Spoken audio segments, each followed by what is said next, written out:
Rəqsənə xanım, necəsiz? Biraz yorğunam.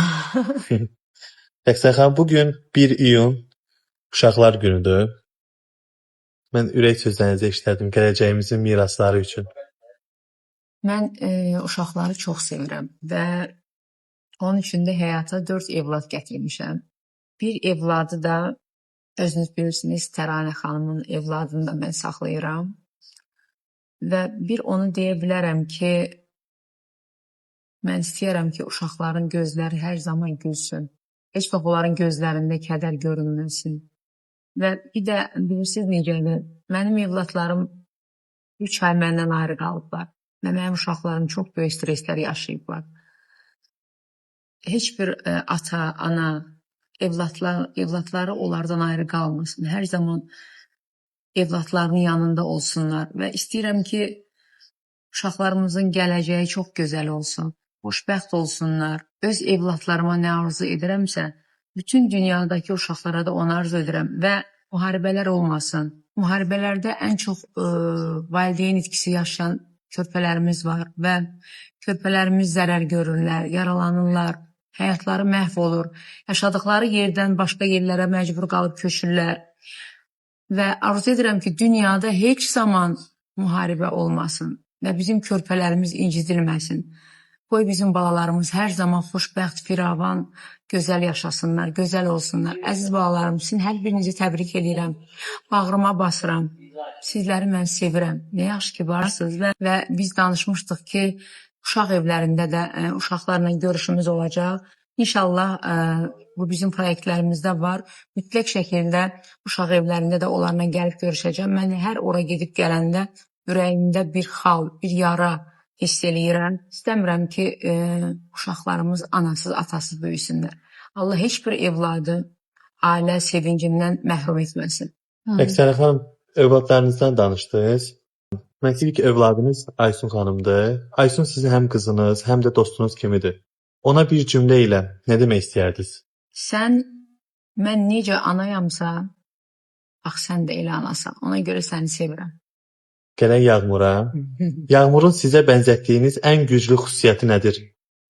Zəhmətkeşdir. Özü öz ayaqları üstündə durur. O mənim bütün kişi xasiyyətlərimi Yağmura keçir. Üçüncü qızınıza növbə gəldi, Mihrimaha. Mihrimah sizi ən çox hansı anlarda ana olaraq kövrəldir? O ağlamağını göstərmir, içində çəkir. Və bizim bir ayrılıq vaxtımız oldu.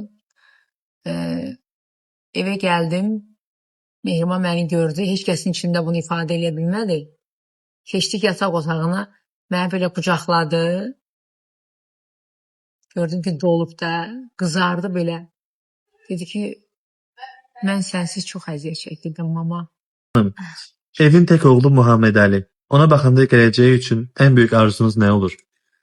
Mən bir söz deyim, mən Muhammed Əlini dünyaya gətirənə qədər çox böyük çətinliklər yaşamışam. Çox şükür də ki, Allah Taala mənə evladımı bəxş edibdir və Muhammed Əli o bizim evimizin çox ərköyün evladıdır və mən sadəcə bir şeydə rahatam ki, Muhammed Əlinin xarakterləri elə bil ki, atasıdır. Onlar ikisi də eyni bürcü nümayəndələridir. Nə bürcləridir? Dolça bürcləridir. Dolçalar mənim həyatımda xüsusi yerləri var o heç.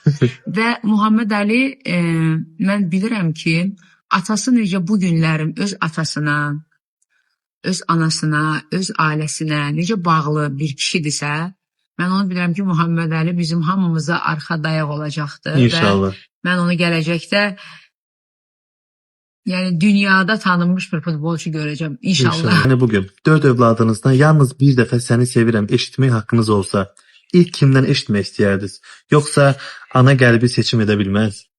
Valideynlər heç bir zaman evladlara seçim qoya bilmirlər. Çünki evladların hamısını eyni qaydada sevirsən. Birinin sevgisi mənim üçün doğma, əziz və mən balalarımla nəfəs alıram. Bir də bizə maraqlı olan bir məqam var ki, Rəqsənə xanım, bu 4 övladınızdan hansında öz uşaqlığınızı daha çox görürsünüz? Var ki, Aysundan. Yağmur da bir balaca oxşarlığı var, amma Aysundan daha çox görürəm. Mənim ümumiyyətcə xasiyyətlərim bir çoxu demək olar ki, Aysun'da var. O hamıya çatmağı, təmizliyi, qoçaqlığı, insanların sevgisini qazanmaq Aysun'da var. O da Maşallah. mənim xasiyyətlərimdəndir. Rəqsanə xanım, illər sonra övladlarınız böyüyəcəklər, sizin yaşınıza çatacaqlar. Siz də artıq yaşlaşacaqsınız. Düşünmə belə. Bizə maraqlı olan odur ki, övladlarınız böyüyəndə sizin videolarınız, mahnılarınız, klipləriniz zaten tarixdədir. O zamanlar da artıq bir tarixdə olacaq. Sizə maraqlı olan hansı cümlədir? Övladlarınız sizin yaşınıza gələndə biz məşhur Rəqsanə İsmailovanın övladlarıyıq demələri, yoxsa bizim anamız Rəqsanədir? Bu daha maraqlı olar sizin üçün. Sözsüz ki, tanınmış insanın evladları hər zaman seçilirlər. Mən evladlarımın yanında tanınmış Rəqsanə olaraq heç vaxt özümü göstərməmişəm axı. Ona görə onlar mən ilə Rəqsanənin uşaqları. Rəqsanənin balaları. Çox sağ olun, öpürük sizi. Mən sizi öpürəm. Əziz uşaqlar, bir daha bayramınızı təbrik edirəm.